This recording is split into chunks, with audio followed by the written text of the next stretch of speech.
Hello, magandang umaga, magandang hapon at magandang gabi sa ating lahat. Ngayon, napakatagal ko nang hindi nag-vlog dahil sa dami-dami kong nagkaabalahan, wala na akong time mag-vlog. Dami talaga, sobrang busy. By this time, ito, busy na naman, gumagawa kami ng polvoron. Gumagawa kami ng polvoron. Kasalukuyan kami nagbabalot ng giyan. Hindi ko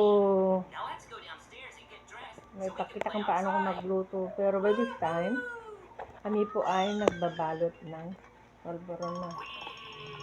Asan yung mga ibang marami na rin akong balot dito. Ganyan. Ibebenta ko ng 3 for 10 pesos na pwede mo rin ibenta ito ng 5 pesos. Malalaki po, malinamnam.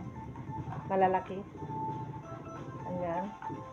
Bali, ang laman ng isang box. Paano bang diyan? Di ba inayos yung paglagay mo? Dapat 18 pieces po ang isang tab.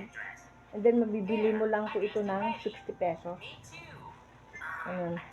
Pag binenta mo ito ng 5 pesos is 18 times 5. 2, 4, 6, 8, 9.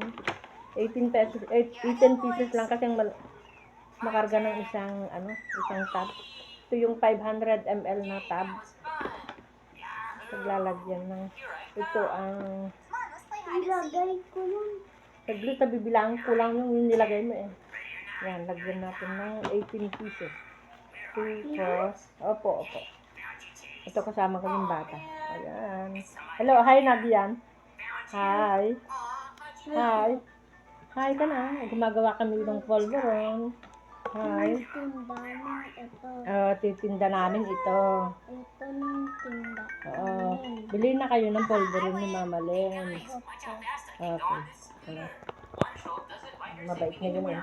Gusto na mag-camera ngayon, mabait siya. 2, 4, 5, 6, 7, 8,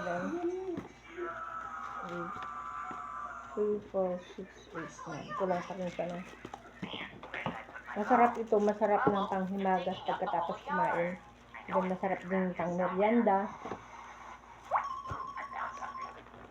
Ito, bali.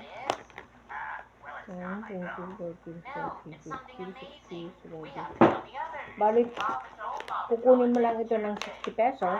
And then, pag binenta mo po ng 5 piso isa, may 30 pesos ko na 90 pesos po ang pagbentahan mo. So, bili na kayo. Polvoron ko.